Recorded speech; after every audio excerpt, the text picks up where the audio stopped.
Bonjour, j'espère que vous allez bien. Je vous fais une petite vidéo afin de vous faire un tour d'expérience sur mon voyage au El Salvador.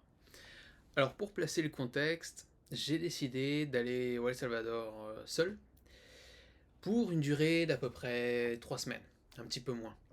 Et donc c'était là au mois de novembre que j'ai décidé d'y aller. Le contexte, c'est que c'est la première fois que j'allais seul, que je faisais un voyage seul, particulièrement aussi en Amérique latine. Et donc j'ai décidé de me lancer les deux projets à la fois, c'est-à-dire donc de voyager dans un pays d'Amérique latine seul pour la première fois. Je suis allé 2 fois au Mexique, mais ce n'était pas seul. Donc j'étais accompagné, donc ce n'était pas la même expérience, dira-t-on. De plus, voilà, donc au moment de partir, je me suis un peu décidé sur un coup de tête, j'ai pris mes billets une semaine à l'avance pour y aller. Ça m'a coûté depuis Dublin, donc aller-retour 650 euros avec un arrêt aux États-Unis.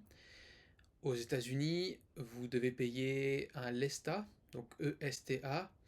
C'est une sorte de droit de passage qui est valable 2 ans. Désormais, ça coûte environ 40 dollars, plus ou moins. Et donc, ça vous permet de faire des escales, par exemple, afin d'aller dans différents pays. Donc, c'est valable 2 ans. Ça, c'est le bon côté des choses, c'est comment vous n'avez pas à le repayer à chaque trajet. Pourquoi j'ai décidé d'aller dans ce pays-là? Pourquoi j'ai choisi celui-ci? Eh bien, au début, j'ai voulu aller au Mexique, mais je me suis rendu compte que c'était une destination qui était plutôt populaire. J'y étais déjà allé et j'avais peur de retourner dans une zone de confort. Et donc j'ai voulu aller dans un endroit encore un peu plus exotique et l'Amérique centrale, voilà, c'était ce qui m'attirait. C'est toujours ce qui m'attire d'ailleurs. Comme j'avais bien aimé le sud du Mexique, je me suis dit tiens, pourquoi pas avancer plus loin et, euh, et voilà, explorer davantage. Le Salvador, ça fait beaucoup de parler de lui, notamment pour toutes les mesures sécuritaires, le nouveau gouvernement qui a été mis en place, aussi pour tout ce qui est Bitcoin, aussi pour donc la sécurité, principalement en fait.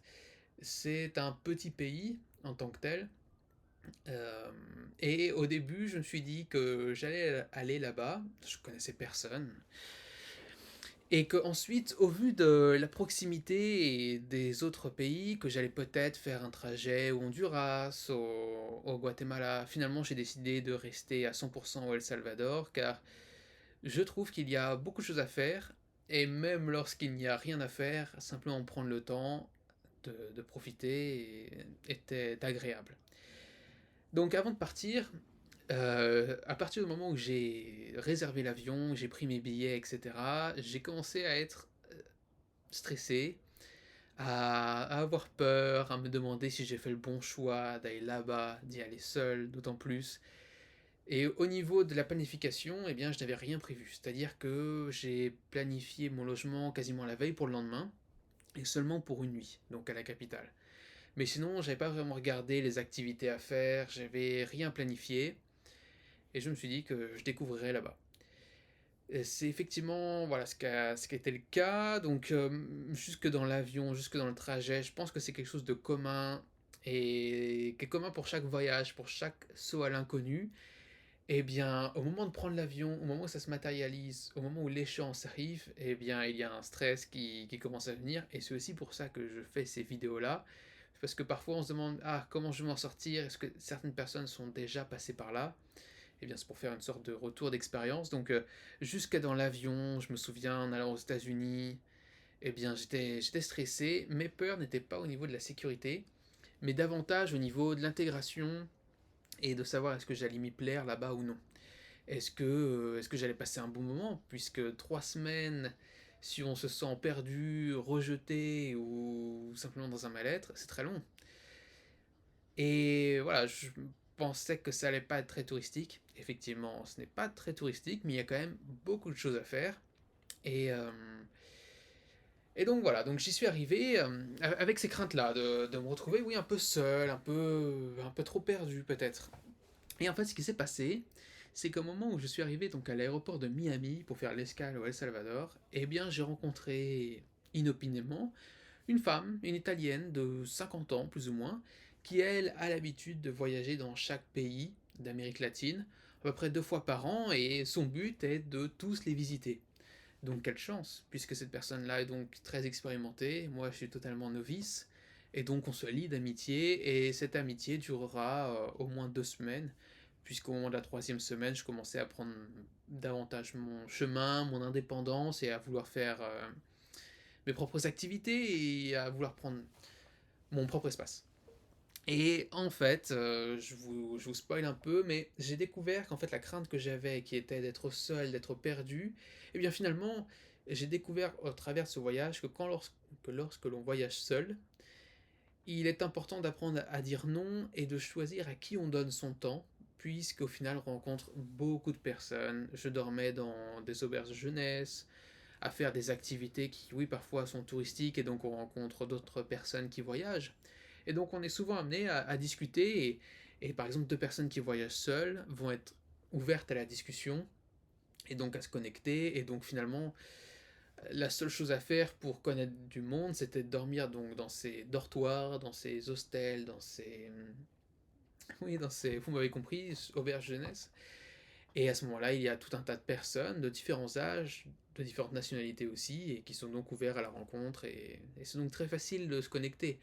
Après, avec certaines personnes, nous aurons des connexions plus ou moins profondes, plus ou moins d'affinités, mais finalement, cette solitude, elle ne se fera pas ressentir. Même au contraire, parfois il y a des propositions, des personnes qui veulent continuer à voyager avec nous, et à ce moment-là, ça peut parfois être un peu plus délicat de savoir. Donc dire non, de dire ah non, je vais prendre mon espace, ou je vais me laisser l'opportunité de rencontrer d'autres personnes. Maintenant, j'en viens aux premières impressions à l'arrivée. Donc, je rencontre cette personne à l'aéroport de Miami. On décide de rester ensemble, on arrive à l'aéroport, et alors là, mon conseil, c'est effectivement d'arriver avec au moins quelques dollars US dollars, des dollars des États-Unis, en espèces, quelques, je dirais au moins 50 dollars. Et au niveau de la sécurité, c'est vraiment très très sûr le El Salvador. C'est-à-dire que parfois j'ai pu aller dans différentes villes de différentes tailles, par exemple la nuit où je portais simplement un short de sport, donc sans poche, je portais mon portefeuille, mon téléphone de l'autre main, avec une certaine quantité d'argent. Je ne me suis jamais senti en insécurité, je n'ai jamais été témoin de quoi que ce soit. Donc niveau sécurité, je dirais même que c'est mieux qu'en Europe. Donc j'oserais aller jusque-là, au niveau de sécurité, c'est impeccable. Et pouvoir discuter avec des locaux, me lier d'amitié ou autre, c'était effectivement leur feedback aussi.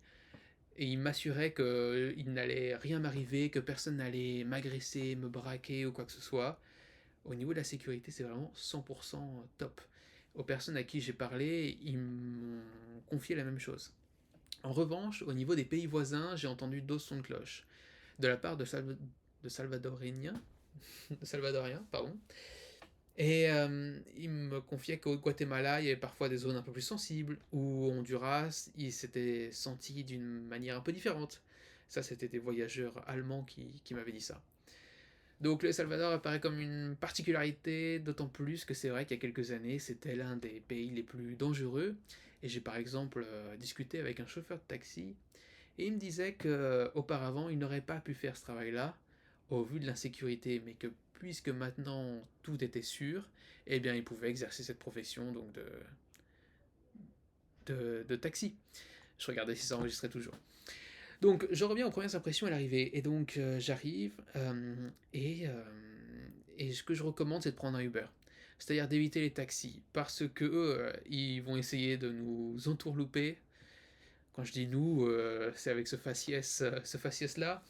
Et donc de gonfler les prix, de les multiplier par 2, par 3, donc d'essayer de jouer sur une méconnaissance.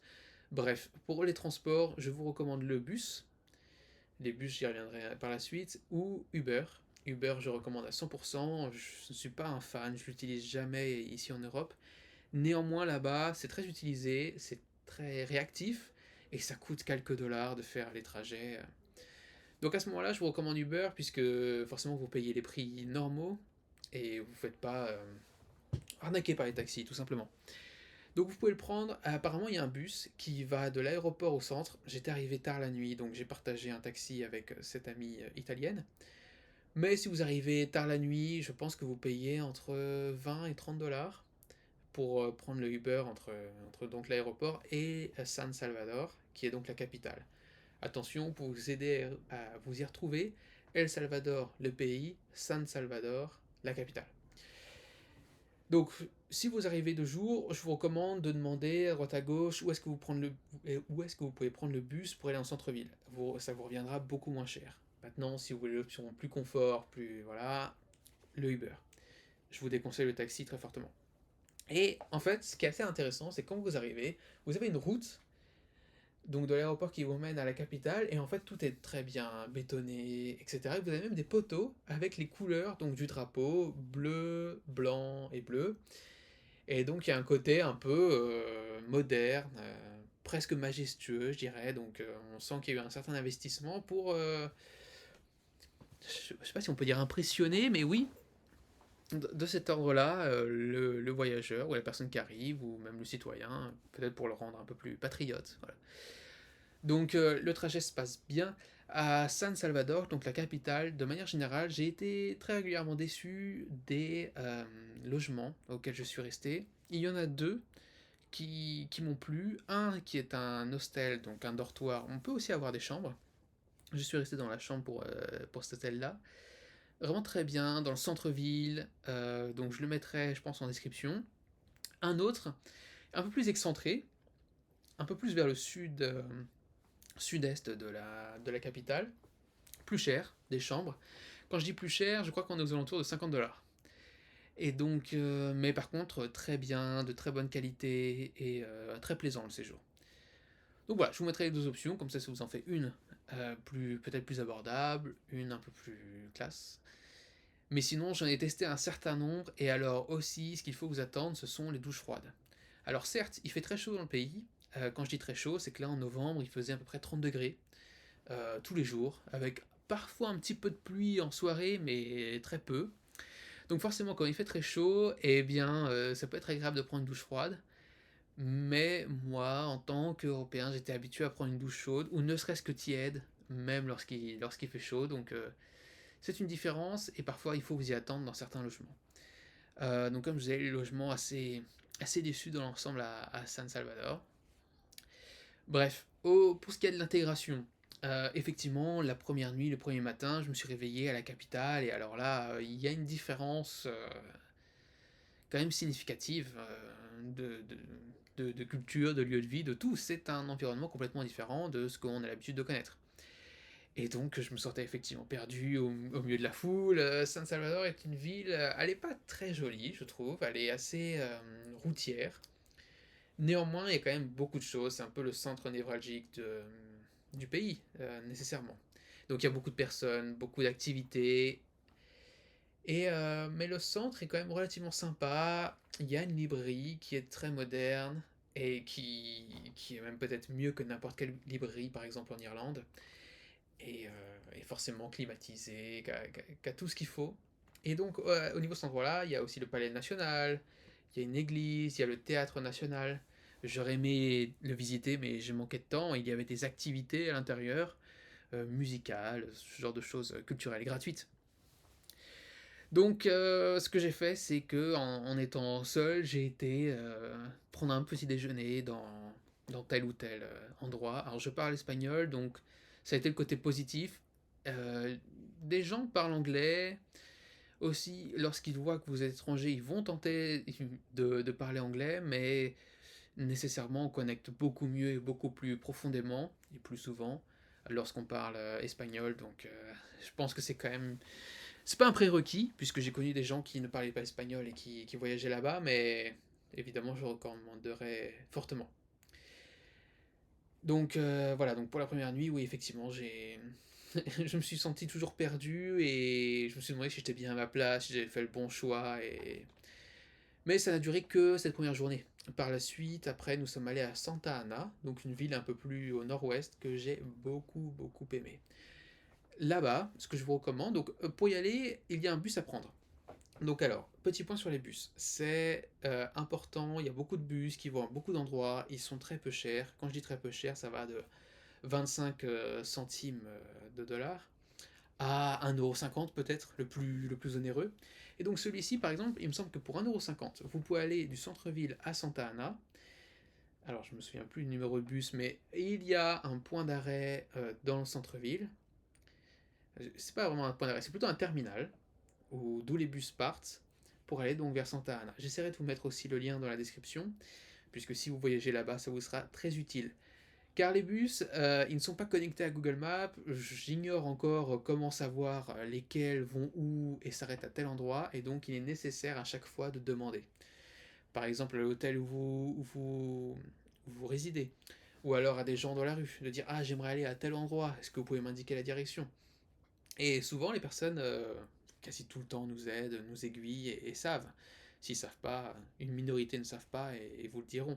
Une fois, il m'est arrivé qu'un travailleur dans une gare routière me dise «Ah oui, prends ce bus à cet endroit-là». Et en fait, c'était complètement faux. Le bus ne s'arrête pas à cet endroit-là. Donc je me dis que c'était simplement une erreur. Mais voilà, pour les bus, c'est important de se renseigner. Et au jour le jour, j'ai envie de vous dire. Bref, donc je vous mettrai le lien pour aller à Santa Ana dans la description. Maintenant, Santa Ana, ouais, très bonne ville, type colonial si j'ai bien compris. Moi, j'ai adoré cette ville-là. Ce que je vous recommande, c'est d'aller sur l'église. Donc vous avez la place centrale et il y a une église, une sorte de cathédrale sur le côté. Si vous allez à l'entrée et un petit peu sur la droite, quelqu'un pourra vous dire, voilà, montez les escaliers et si vous payez, je crois, 3 $, vous pouvez monter sur le toit et avoir une vue magnifique sur la ville. Donc je vous recommande de faire ça. Et après, il y a tout un tas de tours et d'activités. Par exemple, le volcan donc, de Santa Ana, j'y suis allé, c'était vraiment sympa. Ça grimpe un peu, je pense que vous allez être essoufflé, mais c'est sympa, ça vaut le coup. C'est le premier volcan que je visitais, et à l'intérieur, il y a une sorte de mare un peu verdâtre qui sent le soufre. Donc c'est assez sympa. Certains tours vous font aller aussi au lac qui est juste à côté. Je ne suis pas allé, par manque de temps et d'envie aussi, je vous avoue. Mais apparemment, c'est sympa. Bon. Voilà, il y a aussi Las Rutas de las Flores, qui est apparemment voilà, une route de différents villages. Je sais qu'il y a aussi des food markets, les week-ends. Bon, c'est sympa. Et il y a aussi, à cet endroit-là, pas très loin, il me semble que c'est à Sonsonate, les 7 cascades. Les Siete Cascadas. Et voilà, je suis pas allé non plus par manque de temps et d'opportunités, mais apparemment c'est très sympa et on peut se baigner dedans, donc je vous recommande de voir un peu tout ça lorsque vous y serez, et je recommande en tout cas cette ville, auquel j'ai passé un très bon moment. Un hostel que je vous recommande à 100% s'appelle la Casa Verde. La nuit coûte 12,50 $, et c'est très bien pensé, c'est un lieu qui est vraiment génial, et j'y suis retourné rien que pour cet hostel-là. Et il y a même une salle de sport qui est juste en face. Le Day Pass pour la salle de sport, c'est 2,50 $. Donc bref, vous pouvez vraiment vous relaxer aussi là-bas, c'est génial. C'est génial. Maintenant, pour faire les lieux visités, voilà, pour aller rapidement, ensuite la plage. Donc le lieu le plus touristique, ce serait El Tunco, qui pour l'anecdote s'appelle comme ça, puisqu'apparemment El Tunco ça veut dire le cochon. Puisqu'en fait, quand vous arrivez sur cette plage-là, vous avez un rocher qui apparemment serait de la forme d'un cochon couché, et donc d'où le nom du cochon. Alors cet endroit-là, il est très touristique, pas mal prisé par les étrangers. Hum.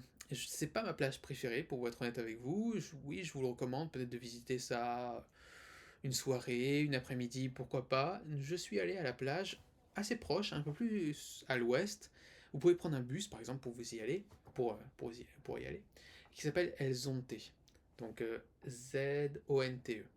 Et là, j'ai trouvé la plage beaucoup plus sympa, aussi avec moins de cailloux, et donc c'est plus agréable pour vos petits pieds, et pour la baignade, etc. Donc souvent les surfeurs cohabitent avec les nageurs, et donc vous allez avoir d'un côté des surfeurs et d'un côté des nageurs, mais la plage n'était pas du tout bondée, il y avait plein de places, donc c'était agréable. Les vagues sont effectivement fortes, et donc c'était assez amusant de se faire rejeter par les vagues, de sentir donc cette force. et voilà, de valdinguer un petit peu dans l'eau, et c'était super, ouais. Donc, au niveau de la température, je sais plus si je l'ai dit, voilà, c'était 30 degrés tous les jours. Donc, attention évidemment au coup de soleil. Et donc, cette plage-là était sympa. Nous, ce que nous avons fait, c'est que nous sommes allés à la Libertad, donc qui est une ville un peu plus à l'est de El Tunco, et il y a moyen de se retrouver avec une chambre, bon, avec toilette et douche commune, mais pareil pour 12 ou 15 dollars, quelque chose comme ça.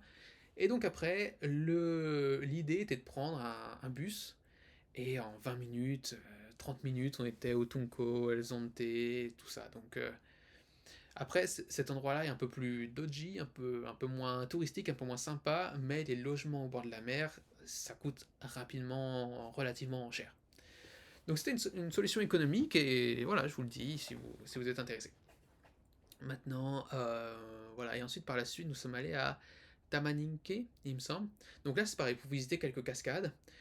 Et on peut prendre un guide touristique, ça coûte 10 dollars, il me semble. Et là, on peut nager dans les cascades. On peut faire aussi un saut qui nous fait arriver dans l'eau. C'est très sympa, toujours parce qu'on marche pas mal. Et donc, forcément, on a chaud. Et donc, se rafraîchir dans les cascades, c'est très sympa. Donc, voilà, c'est pas cher. Il me semble que c'est un peu au sud de la capitale. Donc, ça, c'est génial. Différentes personnes sont allées à Tsuchitoto, il me semble. Non, je le prononce peut-être mal, j'ai plus le nom en tête, mais ils m'ont dit que c'était très sympa, ils le recommandaient. À l'est, il y a toute une activité où là c'est du camping en hauteur, et donc avec une très bonne vue, etc. Donc il y a beaucoup de choses à faire. Il y a aussi d'autres volcans. Il y a le Boquerón, le volcan de San Salvador, qui est donc juste à côté de la capitale. Il y a la Puerta del Diablo. Ça a un autre nom, mais c'est comme ça qu'on me l'a annoncé. Où en fait, apparemment, c'est un point de vue sur donc la ville, etc. Donc il y a beaucoup de choses à faire au niveau de la nature. Pareil, pour le surf, c'est très connu. Et voilà. Au niveau de la nourriture, c'est de la nourriture type Latin America, donc le grand, le grand emblème national, si je peux dire ça comme ça, ce sont les pupusas. Donc c'est une sorte de pâte de farine, non, de maïs ou de riz. Et donc à l'intérieur, ils vont mettre différentes choses, donc soit comment on dit, pas des flageolets, mais des frijoles, ou alors du fromage, du chicharron, voilà, ce genre de choses. Donc bref, ils vont les remplir avec différentes choses. Et alors là, c'est 1 dollar généralement à la pupusa. Donc on peut manger bien, et, et pour pas cher.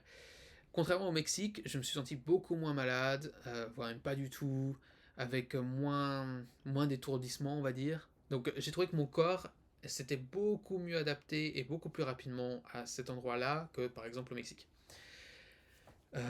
Ouais, donc au niveau de la nourriture, tout s'est très bien passé et on y mange très bien, donc ça c'est génial. Effectivement, faut pas boire l'eau du robinet, mais ça, peut-être que vous le savez déjà. Au niveau du budget, donc voilà, je vous laisse voir, mais c'est effectivement quelques dollars pour manger à chaque repas.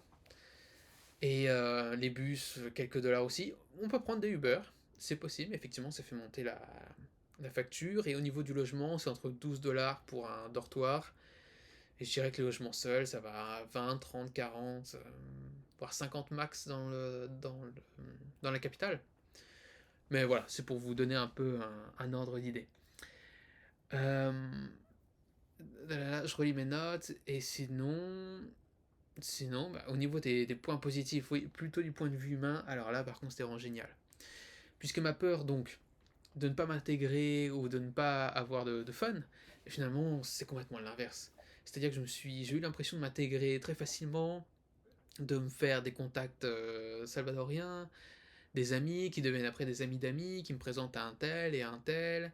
Je vais dans différents endroits, comme en fait le pays, je trouve, n'est pas encore très touristique, dans le sens où il n'y a pas tant d'étrangers que ça. Quand je me promène dans la rue, il y en a assez peu, c'est une population qui me semble assez homogène. Et bien forcément aussi, mon apparence, voire même juste ma présence, attirait l'attention, la curiosité, et donc c'était assez facile en fait de se connecter avec les personnes et de discuter, de demander d'où je viens, j'étais heureux d'échanger avec eux et d'en savoir plus. Donc en fait, c'est très facile de se faire des amis, des contacts, des connexions. Enfin, très facile. Oui, si, très facile. Et donc ça, j'ai beaucoup aimé, beaucoup de choses à voir, d'autres voyageurs aussi dans les hôtels, donc génial. Au niveau de la nature, vraiment génial. Au niveau de la sécurité, encore une fois, parfait.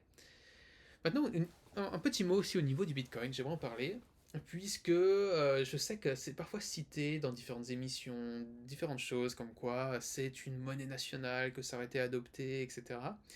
Eh bien, certes, apparemment, dans certains hôtels, on peut payer avec, et ils nous mettent le petit encart, vous pouvez payer ici en Bitcoin et tout ça. Moi, j'ai jamais vu quelqu'un là-bas payer en Bitcoin.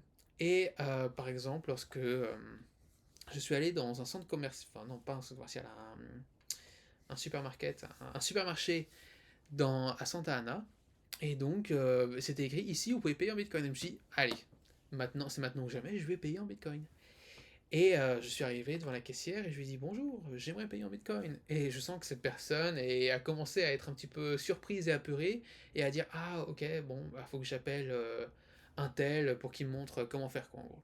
Donc je lui ai dit bon c'est pas la peine, je vais payer classiquement avec ma carte. Ah oui, point positif, vous pouvez payer par carte dans un bon nombre d'endroits. Bon, il reste encore beaucoup de situations où vous ne pouvez payer que par cash, par exemple le transport en commun, mais sinon dans les boutiques classiques, dans tout ce qui est plus classique, vous pouvez payer par carte vraiment sans contact. Donc ça, c'est un point super positif. Avec Revolut, par exemple, ça marche très bien et ça, c'est génial. Et donc, pour revenir au Bitcoin, voilà, je sentais que cette personne était un peu perdue, que ça devait pas arriver si souvent que ça, et que ça avait l'air d'être plus une dollar des cabeza, plus un casse-tête qu'autre chose. Après, si on va au niveau de la plage, au niveau d'El Tunco, pareil. Là, il y a un certain nombre de choses qui disent oui, la maison du Bitcoin, ou ils ont fait aussi pareil, un food market, donc une sorte de petit marché, où là, les commerçants, ils affichent leur adresse Bitcoin, et vous pouvez donc les payer comme ça. Ça semble un peu non naturel, quand même. Et par exemple, dans la librairie nationale, enfin dans la librairie nationale, je l'appelle comme ça parce que c'est la librairie au centre historique, qui est vraiment génial. Et là, pareil, vous avez beaucoup de références au Bitcoin, vous avez un espace avec beaucoup de livres, un affichage disant ah voilà, l'État a acheté tant de Bitcoin et maintenant on est en plus-value de temps, etc.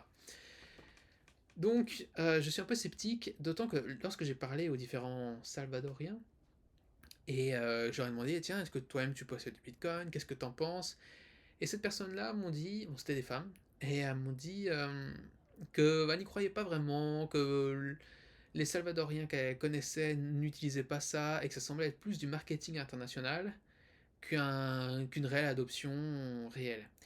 Et c'est aussi l'impression que j'ai un peu eue que la tentative du pays de se refaire une santé au niveau international, niveau marketing.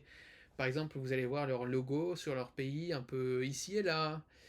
Et donc, voilà, je soupçonne que c'est effectivement pour attirer donc certaine, un certain public, une certaine richesse. Voilà, que ça serait pas mal de marketing en fait, en réalité. Voilà, puisque au jour le jour, les commerçants dans les business informels et tout ça, personne n'en parle du Bitcoin. Donc voilà. Maintenant, au niveau des difficultés, eh bien en réalité, j'en ai peu trouvé. Au niveau des puces, faut voir, faut effectivement aller à la rencontre de ça, de l'information. La ville de San Salvador, je la trouve pas mal routière, comme je vous l'ai dit, donc c'est pas comme une ville européenne où qui est à moitié piétonne et on peut simplement marcher ici et là. C'est possible, mais ça veut dire traverser des routes et c'est pas le plus génial, mais quand même, c'est très sympa. Voilà, je pense que j'ai passé un bon moment à vous raconter tout ça, donc en clair, une très bonne expérience. Je recommande. Je pense que c'est un pays qui est clairement sous-coté, trop peu connu, qui est clairement sur une phase émergente de dingue. On voit beaucoup de construction, ouais, partout. Je le sens vraiment en croissance et les gens très sympas. Évidemment, je l'ai pas mentionné, mais de très très bonnes rencontres, très bonnes connexions avec les différents habitants. Donc, je vous recommande à 100% de lui donner sa chance. Et peut-être de revoir une certaine vision, parce qu'encore une fois, il y a eu un certain nombre de personnes autour de moi qui étaient un petit peu dénigrants envers ce lieu, disant ah, ils vont même pas avoir de route goudronnée, où les infrastructures vont être nulles ou sous-développées. Et en réalité, je pense que les Européens se voient meilleurs que ce qu'ils sont. En tout cas, au niveau un peu de la civilisation, de l'avancement, etc. Par exemple, je suis allé donc dans une clinique pour une connaissance à San Salvador. Non, même pas à San Salvador, à Santa Ana. Et donc, je suis allé à la clinique pour visiter quelqu'un. Et donc, je parlais avec une docteure. Et je lui demandais, je dis, bah alors, comment ça se passe la journée, etc. Et cette personne-là me dit, en fait, là aujourd'hui, c'est plutôt calme. Et cette clinique-là, elle est réservée que pour les walk-in. C'est-à-dire que les personnes qui y arrivent et qui n'ont pas de rendez-vous et qui ont un souci, et puis on va traiter leur souci. Il faut savoir que tout ça, c'est gratuit. Donc, ce qu'ils étaient en train de me dire, c'est qu'ils ont une clinique gratuite qui prend en charge n'importe qui. J'ai demandé, même si on est étranger, on est pris en charge. Cette personne m'a dit oui. Donc cette personne qui est médecin, qui travaille là-bas, m'a dit oui, n'importe qui rentre, se fait soigner gratuitement. Après, si c'est au-delà de nos compétences, on oriente vers un spécialiste. Mais on a quand même des médecins généralistes dispo. Et là, si quelqu'un arrivait, c'était un lundi après-midi, il me semble, voilà, cette personne est prise en charge. Je ne crois pas. En Irlande, c'est clair que ça n'existe pas. Même les urgences publiques, il y a un temps d'attente de 8 heures à peu près. En France, voilà, c'est peut-être pas autant que l'Irlande, mais on sait tous que le système de santé est sous tension, le système public. Et là, vous êtes en train de me dire qu'au El Salvador, même pas dans la capitale, il y a des cliniques où c'est juste du walk-in et on a accès à un médecin directement et gratuitement. Voilà, et en parallèle, il y a des personnes en Europe qui me disent oui, non, là-bas ils sont sous-développés et ainsi de suite. Voilà. Et j'ai été à travers des centres commerciaux qui étaient vraiment, vraiment top, avec des super magasins, avec tout ce qu'on peut y rêver. Tout un tas de chaînes de restaurants, le cinéma qui est au dernier étage, après deux, trois étages avec différents magasins, la fontaine au milieu. Enfin, ça a l'air vraiment génial. Et je pense que ce genre de centre commercial rivalise très clairement avec ceux en Irlande. Donc je pense qu'il y a une différence de perception, c'est-à-dire que même là-bas, j'ai senti que l'idée donc de l'Europe ou de l'européen, il y a une idée assez haute, et l'Europe ou l'européen, j'ai l'impression aussi une idée assez haute de lui-même, mais voilà, il me semble pas si en retard que ça, et voilà, j'aimerais que l'idée générale, l'opinion générale au sujet donc du El Salvador, mais probablement au niveau de l'Amérique latine en général, soit meilleure. Mais bon, voilà ma humble contribution. Je vous remercie de m'avoir écouté. Dites-moi si vous y allez bientôt ou non, et j'espère vous avoir donné plus d'informations, envie, ou voilà, d'avoir pu éclairer un peu de quelque manière que ce soit. Je vous dis à très bientôt, et puis au revoir.